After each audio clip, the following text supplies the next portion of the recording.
ନମସ୍କାର ସାଙ୍ଗମାନେ, ଆସନ୍ତୁ ଆଜି ଜାଣିବା ନାରଦ ଓ ନାରାୟଣ। ଦିନେ ବୈକୁଣ୍ଠପୁରରେ ବସିଛନ୍ତି ଗୋଲକ ବିହାରୀ ବିଷ୍ଣୁ।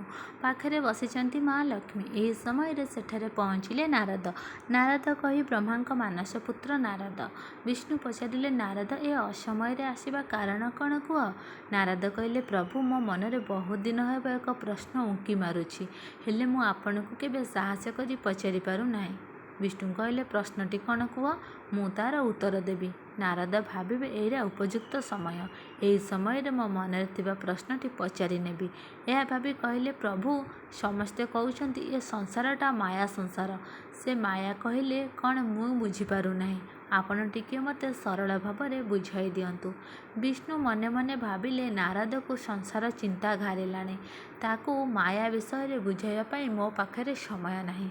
ଉପଯୁକ୍ତ ସମୟ ଆସିଲେ ମୁଁ ତୁମକୁ ବୁଝାଇ ଦେବି। ନାରଦ ଏହା ଶୁଣି ପ୍ରଭୁଙ୍କଠାରୁ ବିଦାୟ ନେଇ ଚାଲିଗଲେ। କିଛି ଦିନ ପରେ ଦିନେ ନାରଦ ବସିଛନ୍ତି ବିଷ୍ଣୁଙ୍କ ନିକଟରେ। ନାରାୟଣ କହିଲେ, ନାରଦ, ଆଜି ଭାରି ଇଚ୍ଛା ହେଉଛି, ଚାଲ ଟିକେ ମର୍ତ୍ତ୍ୟ ଭ୍ରମଣ କରି ବୁଲି ଆସିବା। ଅନେକ ଦିନ ହେଲା ମର୍ତ୍ତ୍ୟକୁ ଯାଇନାହିଁ। ଲୋକମାନେ କ'ଣ କରୁଛନ୍ତି, କ'ଣ ଖାଉଛନ୍ତି, ପିଉଛନ୍ତି, ମୋଟାମୋଟି କେମିତି ଅଛନ୍ତି, ଟିକେ ବୁଲି ଦେଖି ଆସିବା। ନାରଦ କହିଲେ, ଠିକ୍ ଅଛି ପ୍ରଭୁ, ଏବେ ଚାଲନ୍ତୁ। ଏହା କହି ଉଭୟେ ଆସି ମର୍ତ୍ତ୍ୟରେ ପହଞ୍ଚିଲେ। ନାରଦ ଦେଖିଲେ ନଦ ନଦୀ ପାହାଡ଼ ପର୍ବତ ଘେରା ମର୍ତ୍ତ୍ୟଲୋକ ବଡ଼ ସୁନ୍ଦର। କଳ କଳ ନାଦ କରି ଝରଣା ବହିଯାଉଛି। ଗଛଲତା ଗୁଳ୍ମଲତାରେ ପ୍ରାକୃତିକ ପରିବେଶ। ସୂର୍ଯ୍ୟ ପଶ୍ଚିମ ଦିଗରେ ଅସ୍ତ ହେବାକୁ ବସିଲେଣି। ପକ୍ଷୀମାନେ ନିଜ ନିଜ ବସାକୁ ଫେରିଯିବାକୁ ଉଦ୍ୟତ ହେଲେଣି। ଆଉ କିଛି ସମୟ ପରେ ରାତ୍ର ହେବ। ଉଭୟ ବନସ୍ତରେ ଚାଲି ଚାଲି ଯାଉଥାନ୍ତି। ଦେଖିଲେ ଆଗରେ କେଉଁଠି ଗାଁ ଗଣ୍ଡା ଦିଶୁନାହିଁ। ପୁଣି ଅନେକ ଦୂର ଚାଲିଲେ। କିଛି ବାଟ ଗଲା ପରେ ଦେଖିଲେ ଆଗକୁ ଗୋଟିଏ ଗାଁ ଦିଶୁଛି। ବିଷ୍ଣୁ କହିଲେ, ନାରଦ, ସେଇଠି ଟିକିଏ ବିଶ୍ରାମ ନେବା। ମର୍ତ୍ତ୍ୟରେ ରହିବାର ଅଭ୍ୟାସ ନାହିଁ। ଦେହରୁ ଝାଳ ବୋହିଯାଉଛି। ଭାରି ଶୋଷ ବି ଲାଗିଲାଣି। ଏଇ ନିକଟରେ ଗୋଟିଏ ବଟବୃକ୍ଷ ଦିଶୁଛି। ସେଇଠି ଟିକେ ବିଶ୍ରାମ ନେଇ ସନ୍ଧ୍ୟା ପୂର୍ବରୁ ସେହି ଗ୍ରାମରେ ପହଞ୍ଚିବା। ସେଠାରେ ଲୋକମାନେ କେମିତି ଅଛନ୍ତି ଟିକେ ଦେଖି ପରବର୍ତ୍ତୀ ଗ୍ରାମକୁ ଯିବା। ଏହି କଥା କହି ସେହି ବଟବୃକ୍ଷ ମୂଳେ ଯାଇ ପହଞ୍ଚିଲେ। ନାରାୟଣ କହିଲେ, ନାରଦ, ଭାରି କଷ୍ଟ ହେଉଛି, ଭୀଷଣ ଶୋଷ। ମୁଁ ଆଉ ଚାଲିପାରୁନାହିଁ। ତୁମେ ସେଇ ନିକଟ ଗ୍ରାମକୁ ଯାଅ। କାହା ଘରୁ ମୁନ୍ଦାଏ ପିଇବା ପାଣି ଆଣ। ମୁଁ ଏଠାରେ ପିଇସାରି ଟିକେ ବିଶ୍ରାମ ନେବି। ତାପରେ ଦୁହେଁ ପୁଣି ଭ୍ରମଣ ଆରମ୍ଭ କରିବା। ଏହି କଥା କହି ନାରାୟଣ ସେ ବଟବୃକ୍ଷ ମୂଳରେ ବସି ବିଶ୍ରାମ ନେଲେ। ନାରଦ ନାରାୟଣଙ୍କ ନିର୍ଦ୍ଦେଶରେ ନିକଟସ୍ଥ ଗ୍ରାମକୁ ଚାଲିଗଲେ ପାଣି ଆଣିବା ପାଇଁ। ସେଠାରେ ପହଞ୍ଚି ଦେଖିଲେ ଗୋଟିଏ ଜାଗାରେ ବହୁତ ଲୋକଙ୍କ ଭିଡ଼ ଜମିଛି। ନାରଦ ସାଧୁ ବେଶରେ ଯାଇ ପଚାରିଲେ, ଏଠି ଏତେ ଭିଡ଼ କାହିଁକି? ଲୋକମାନେ ସାଧୁଙ୍କ ପ୍ରଶ୍ନର ଉତ୍ତର ଦେଇ କହିଲେ, ଏହି ଗାଁରେ ଅନେକ ଦିନ ହେଲା ହଇଜାର ଗୋଟିଏ ପରିବାର ନିଶ୍ଚିହ୍ନ ହୋଇ ଯାଇଛନ୍ତି।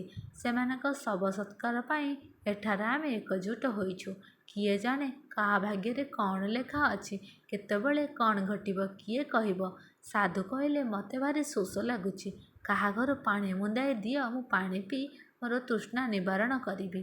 ସେହି ଲୋକମାନେ କହିଲେ, ଏହି ଗାଁରେ ଯେହେତୁ ହଇଜା ହୋଇଛି, ଏଠାରୁ ପାଣି ପିଇବା ଉଚିତ ନୁହେଁ ନାହିଁ। ପାଣି ଦ୍ୱାରା ଏ ରୋଗ ବ୍ୟାପି ଥାଇପାରେ। ଆପଣ ଦୟାକରି ଏଠାରୁ ପାଣି ନ ପିଇ ଆଉ ଟିକିଏ ଦୂରକୁ ଚାଲି ଯାଆନ୍ତୁ। ସେଠାରେ ଆଉ ଗୋଟିଏ ଗାଁ ପଡ଼ିବ। ସେଠାରୁ ପାଣି ପିଇ ନିଜର ତୃଷା ନିବାରଣ କରିବେ। ବିଚରା ନାରଦଙ୍କ ମନରେ ଦୁଃଖ ହେଲା। ପ୍ରଭୁଙ୍କୁ ଟୋପେ ଏ ଅସମୟରେ ପାଣି ଦେଇ ପାରିଲେ ନାହିଁ। ମନେ ମନେ ଭାବିଲେ, ନାରଦ, ଏ ମର୍ତ୍ତ୍ୟରେ ପୁଣି ହଇଜା ଗୋଟେ ରୋଗ କ'ଣ? ହଉ, ପାଣି ନେଇ ଯିବା ପରେ ପ୍ରଭୁଙ୍କୁ ପଚାରି ବୁଝିନେବି। ଏହା ଭାବି ଭାବି ନିକଟସ୍ଥ ଆଉ ଏକ ଗାଁକୁ ଗମନ କଲେ। ସେଠାରେ ପହଞ୍ଚି ଦେଖିଲେ ସମସ୍ତଙ୍କ ଘର କବାଟ କିଳା ହେଇଛି। ନାରଦ ଆଶ୍ଚର୍ଯ୍ୟ ହେଲେ, କିଛି ବୁଝିପାରିଲେ ନାହିଁ। ବହୁ ସାହସ ସଞ୍ଚୟ କରି ଜଣକର ଘର କବାଟ ବାହାରୁ ଠକ୍ ଠକ୍ କଲେ। କିଛି ସମୟରେ ଘର ଭିତରୁ ଜଣେ ମହିଳା ଆସି ସାଧୁଙ୍କୁ ପଚାରିଲା, କାହାକୁ ଖୋଜୁଛନ୍ତି? ସାଧୁ କହିଲେ, ମୋତେ ଭୀଷଣ ଶୋଷ, ମୁନ୍ଦେ ପାଣି ପିଇବା ପାଇଁ ପାଣି ଦିଅନ୍ତୁ। ମହିଳା ଜଣକ କହିଲେ, ହେ ମହାତ୍ମା, ଏ ଗାଁରେ ହଇଜା ହୋଇଛି। ଏଠାରୁ କାହାକୁ ପାଣି ପିଇବା ପାଇଁ ଦେଇହେବ ନାହିଁ। ଆପଣ ଆଉ ଟିକେ ଆଗକୁ ଯାଆନ୍ତୁ। ସେଠାରେ ଆଉ ଗୋଟେ ଗାଁ ପଡ଼ିବ। ସେଠାରୁ ପାଣି ପିଇ ତୃଷ୍ଣା ମେଣ୍ଟାଇବେ। ନାରଦଙ୍କ ମନ ବଡ଼ ଦୁଃଖ ହେଲା। ବିଚରା ଟୋପେ ପାଣି ପାଇଁ ଏଠି ଏତେ କଷ୍ଟ? କି ହଇଜା ରୋଗ ବ୍ୟାପିଛି ଯେ ଲୋକମାନେ ଘରୁ ଟୋପାଏ ପାଣି ଦେବା ପାଇଁ ମନା କରି ଦେଉଛନ୍ତି। ଏହି କଥା ମନରେ ଭାବି ଆଉ ଡେରି ନ କରି ପୁଣି ଅନ୍ୟ ଏକ ଗାଁରେ ଚାଲିଲେ। ସେଠାରେ ପହଞ୍ଚିବା ପରେ ଶୁଣିବାକୁ ପାଇଲେ ଯେ ସେ ଗାଁରେ ମଧ୍ୟ ସେଇ ଅବସ୍ଥା। ହଇଜା ଚାରିଆଡ଼େ ବ୍ୟାପିଛି, କେହି ପାଣି ଦେବେ ନାହିଁ। ଏକଥା ଶୁଣି ପୁଣି ଆଗ ଗାଁକୁ ଚାଲିଲେ ନାରଦ। ଏମିତି ଚାଲି ଚାଲି ଗାଁ ପରେ ଗାଁ ବୁଦ୍ଧି ଗୋଟେ ଗାଁରେ ପହଞ୍ଚିଲେ। ସେଠାରେ ପହଞ୍ଚିବା ବେଳକୁ ଅନେକ ରାତି ହୋଇଗଲାଣି। ତାଟି କବାଟ ସମସ୍ତେ ପକେଇ ଖାଇ ପିଇ ସାରିଲେଣି। ଏହି ସମୟରେ ନାରଦ ଦେଖିଲେ ଜଣକ ଘରେ ମିଞ୍ଜି ମିଞ୍ଜି ଆଲୁଅ ଝରକା ବାଟେ ଦିଶୁଛି। ତାଙ୍କର କବାଟ କିଳା ହୋଇନାହିଁ। ନାରଦ ସେଠାରେ ପହଞ୍ଚିଲେ। ତାଙ୍କରି ଘରେ ଅତିଥି ହୋଇ ରାତିକ କାଟି ପରଦିନ ଫେରିଯିବା ପାଇଁ ଭାବିଲେ। ସେହି ପରିବାର କହିଲେ ଜଣେ ବ୍ରାହ୍ମଣ, ତାଙ୍କ ପତ୍ନୀ ଏବଂ ତାଙ୍କର ଏକମାତ୍ର ଅଲିଅଳି ସୁନ୍ଦରୀ କନ୍ୟା। ସାଧୁ ମହାତ୍ମାଙ୍କୁ ଦେଖି ବ୍ରାହ୍ମଣଙ୍କ ପରିବାର ତାଙ୍କ ଆତିଥ୍ୟରେ ଲାଗି ପଡ଼ିଲେ। ବ୍ରାହ୍ମଣଙ୍କ ନିର୍ଦ୍ଦେଶରେ ତାଙ୍କ କନ୍ୟା ଆସି ସାଧୁଙ୍କ ପାଦ ପ୍ରକ୍ଷାଳନ କଲେ। ବସନରେ ପାଦ ପୋଛି ଆସନରେ ବସାଇଲେ। ବିଭିନ୍ନ ସୁସ୍ୱାଦୁ ପୂର୍ବ ବ୍ୟଞ୍ଜନରେ ସାଧୁଙ୍କୁ ଖୁଆଇ ପରସିଲେ। ସାଧୁ ଆକଣ୍ଠ ଭୋଜନ କରି ବିଶ୍ରାମ ନେଲେ। ପରଦିନ ସାଧୁ ମହାତ୍ମା ଫେରିଯିବା କଥା, ମାତ୍ର ଦେଖିଲେ ବ୍ରାହ୍ମଣର ସୁନ୍ଦରୀ କନ୍ୟା ତାଙ୍କ ଆତିଥ୍ୟରେ କୌଣସି ତ୍ରୁଟି କରୁନାହିଁ। ମନେ ମନେ ଭାବିଲେ ନାରଦ, ଏ ସୁନ୍ଦରୀ ତରୁଣୀର ମୁଖ କୋମଳପ୍ରାୟ, କଟି ସରୁ, ଡାଳିମ୍ବ ଦାନ୍ତ, ଗଜଗାମିନୀ, ନାଉପରି ନିତମ୍ବ, ହାସ କୁମୁଦ, ନେତ୍ର କଇଁ, ସମସ୍ତେ ଆଦିମୋଦି ଐଶ୍ୱର୍ଯ୍ୟ କରି ଠାରେ ପୂରି ରହିଛି। ତେଣୁ ଆଉ କୁଆଡ଼େ ନ ଯାଇ ଏହି ସୁନ୍ଦରୀ ତରୁଣୀଟିକୁ ମନେ ମନେ ବିବାହ କରିବାକୁ ଚାହିଁଲେ। ମନ କଥା ଅନୁଯାୟୀ ବ୍ରାହ୍ମଣକୁ ଏ ବିଷୟରେ ପ୍ରସ୍ତାବ ଦେଲେ।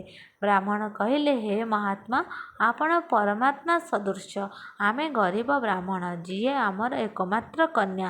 ଯଦି ଆପଣ ତାର ପାଣି ଗ୍ରହଣ କରନ୍ତି, ଇଏ ତ ଆମ ପାଇଁ ପରମ ସୌଭାଗ୍ୟ। ଏକଥା ଶୁଣି ନାରଦଙ୍କ ଖୁସି କହିଲେ ନ ସରେ। ଶୁଭବାର ତିଥି ଦେଖି ନାରଦ ବ୍ରାହ୍ମଣ କନ୍ୟାକୁ ବିବାହ କଲେ। ଏମିତି ସୁଖରେ ଦିନ ଗଡ଼ି ଚାଲିଲା। ୟା ଭିତରେ ନାରଦ ସୁନ୍ଦରୀ ପତ୍ନୀର ରୂପ ଗୁଣରେ ସବୁ ଭୁଲିଗଲେ। ଏପରିକି ଭଗବାନ ବିଷ୍ଣୁଙ୍କ ବଟବୃକ୍ଷମୂଳେ ଅପେକ୍ଷାକୁ ପୂରାପୂରି ଭୁଲି ଯାଇଛନ୍ତି।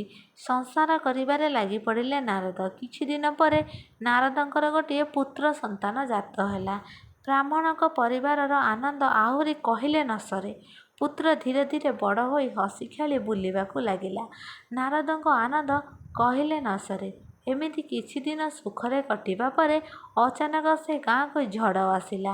ସେ ଗାଁ ଦେଇ ବହି ଯାଉଥିବା ନଈରେ ପ୍ରବଳ ବନ୍ୟା ଜଳ ଆସି ବନ୍ଧ ବାଡ଼ ଭାଙ୍ଗିଦେଲା। ଗାଁକୁ ଗାଁ ପାଣି ମାଡ଼ିବାକୁ ଲାଗିଲା। ପାଣି ଧୀରେ ଧୀରେ ବଢ଼ି ଘର ଭିତରେ ପ୍ରବେଶ କଲା। ନାରଦ ଭୟଭୀତ ହୋଇ ଘର ଛାଡ଼ି ଉଚ୍ଚ ସ୍ଥାନକୁ ଯିବା ପାଇଁ ସ୍ଥିର କଲେ। ଆଗେ ଆଗେ ଚାଲିଛନ୍ତି ବ୍ରାହ୍ମଣ ଓ ତାଙ୍କ ପତ୍ନୀ। ପଛେ ପଛେ ନାରଦ ଗୋଟିଏ କାନ୍ଧରେ ନିଜ ତରୁଣୀ ସ୍ତ୍ରୀ ଓ ଅନ୍ୟ ଏକ କାନ୍ଧରେ ବାଲ୍ୟ ଶିଶୁପୁତ୍ର। ପାଣି ଧୀରେ ଧୀରେ ବଢ଼ି ଅଣ୍ଟାକୁ ଛୁଇଁଲା, ପୁଣି ଅଣ୍ଟାକୁ ବଢ଼ି ବେକକୁ ଛୁଇଁଲା। ତଥାପି ନାରଦ ସାହସ ବାନ୍ଧି ଉଚ୍ଚ ସ୍ଥାନକୁ ଯିବା ପାଇଁ ଚାଲିଥାନ୍ତି। ଦେଖିଲେ ଆଉ ସମ୍ଭବ ନୁହେଁ। ପାଣି ବେକଠାରୁ ଉଠି ଆସି ପାଟିକୁ ଛୁଇଁଲା। ନାରଦ ଭାବିଲେ ଆଉ ବଞ୍ଚିବା ସମ୍ଭବ ନୁହେଁ। ବିଚରା ମୁଁ ମରିଗଲେ କିଛି ନାହିଁ, ଏହି ସୁନ୍ଦରୀ ସ୍ତ୍ରୀଟା ଆଉ ଗେଲବସରର ଏଇ ପୁଅଟା ବି ପାଣିରେ ଭାସି ମରିଯିବେ। ଏତେ କଷ୍ଟ କରି ଏମାନଙ୍କୁ ପାଳିଛି, ଆଉ କ'ଣ କରିବେ କିଛି ଚିନ୍ତା କରି ପାରିଲେ ନାହିଁ। ପାଣି ହୁ ହୁ ହୋଇ ବଢ଼ି ନାରଦଙ୍କ ପାଟି ପାଖରେ ପହଞ୍ଚିବା ବେଳକୁ ନାରଦ କହିଲେ, ନାରାୟଣ ରକ୍ଷା କର। ଏତିକି ବେଳେ ପହଞ୍ଚିଲେ ନାରାୟଣ। ପ୍ରଭୁଙ୍କୁ ଦେଖି ନାରଦର ମନ କୁଣ୍ଢେ ମୋଟ ହୋଇଗଲା। ଭଗବାନ ବିଷ୍ଣୁ ଖାଲି ଏତିକି କହିଲେ, ନାରଦ, ଦିନେ ଅତୀତରେ ମୁଁ ବୈକୁଣ୍ଠରେ ବସିଥିବା ବେଳେ ତୁମେ ମୋତେ ପଚାରିଥିଲ, ପ୍ରଭୁ ମାୟା କ'ଣ ମୋତେ ଟିକେ ବୁଝାଇ ଦିଅନ୍ତୁ। ମୁଁ ତାହା ଉତ୍ତରରେ କହିଥିଲି, ଉପଯୁକ୍ତ ସମୟ ଆସିଲେ ମୁଁ ତୁମକୁ ବୁଝାଇ ଦେବି। ଏଇଟା ଉପଯୁକ୍ତ ସମୟ। ଏବେ ମାୟା କ'ଣ ବୁଝିପାରିଲ ତ? ନାରଦ ପ୍ରଭୁଙ୍କ ପାଦ ତଳେ ପଡ଼ିଗଲେ। ପ୍ରଭୁ ମୋତେ କ୍ଷମା କରି ଏବେ ମାୟା କ'ଣ ପ୍ରକୃତରେ ମୁଁ ବୁଝିଗଲି। ଚାଲନ୍ତୁ ଏବେ ବୈକୁଣ୍ଠକୁ ଫେରିଯିବା। ରଥପଥ ଏବେ ପ୍ରସ୍ତୁତ। ଏହି ଭିଡ଼ିଓଟି ଆପଣମାନଙ୍କୁ ପସନ୍ଦ ଆସିଥିଲେ ଲାଇକ୍, ସବସ୍କ୍ରାଇବ୍ ନିଶ୍ଚିନ୍ତ କରନ୍ତୁ। କିଛି ଭୁଲ ଥିଲେ ଆପଣଙ୍କ ମତାମତ ନିଶ୍ଚୟ ଦିଅନ୍ତୁ। ରହିଲି, ଜୟ ଜଗନ୍ନାଥ।